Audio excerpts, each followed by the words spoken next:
रसिको नमस्कार। आजच्या भागाच्या सुरुवातीला मी जे म्हणणार आहे ना ते आधी कधीही म्हणले नव्हते। मला हे सांगायचं की आजचा भाग नसेल तर ही मालिकाच अपूर्ण आहे। आणि असं म्हणण्याचं कारण म्हणजे स्वातंत्र्यवीर विनायक दामोदर सावरकर हे उत्तुंग व्यक्तिमत्व। आपण त्यांना महाकवी म्हणून ओळखतो, क्रांतीसूर्य म्हणतो, समाज सुधारक, नाटककार म्हणून ते आपल्याला माहिती आहे। आणि या सगळ्याच्या बरोबरीनं त्यांनी मराठी भाषेला जे योगदान दिलेलं आहे, त्यांचं जे देणं आहे ना ते खरोखर अनमोलच आहे। काय देणं आहे आपल्याला नक्कीच माहिती आहे। मराठी भाषेला त्यांनी इतके प्रतिशब्द दिलेले आहेत, म्हणजे इंग्रजी भाषेतून अनेक शब्द येऊ घातले होते, ते आले असते, परंतु त्यांनी इतके शब्द दिल्यामुळे आपण ते इतके आपलेसे करून घेतलेत की आज रोजच्या जगण्यामध्ये आपण ते शब्द वापरतोय। कित्येकदा आपल्याला माहिती नसते हे सावरकरांनी दिलेले शब्द आहेत। म्हणजे मी तर असं म्हणेन की सावरकरांचे जे विरोधक असतात ना ते सुद्धा त्यांच्या विरोधातच जेव्हा ताबाताबाने बोलत असतात तेव्हा सुद्धा यातले कित्येक शब्द ते वापरत असतात।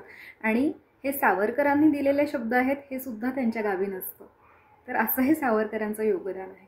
कुठले शब्द दिले तर याची यादी तर खूपच मोठी आहे, पण काही उदाहरणं द्यायची तर म्हणजे टपाल आहे, दिनांक आहे, मूल्य आहे।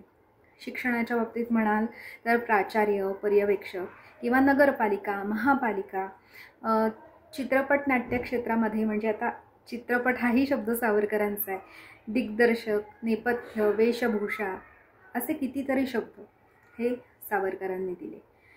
त्याचा शोध तर आपल्याला घेता येईल की कुठले किती शब्द आहेत, परंतु यामागची मुळात भूमिका काय होती। एक नक्की होतं की कुठल्याच भाषेचं सावरकरांना वावडं नक्कीच नव्हतं, उलट त्यांचंच कितीतरी भाषांवर प्रभुत्व होतं। इंग्रजी असेल, संस्कृत असेल, उर्दू असेल।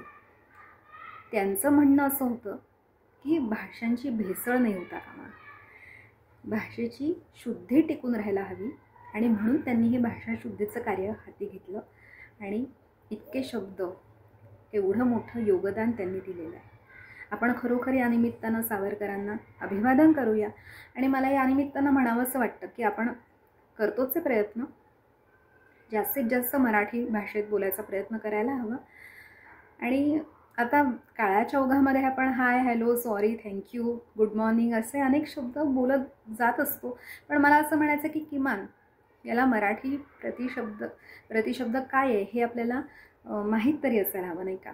किंवा काही शब्द आपण निर्माण करायला सुद्धा हरकत नाही।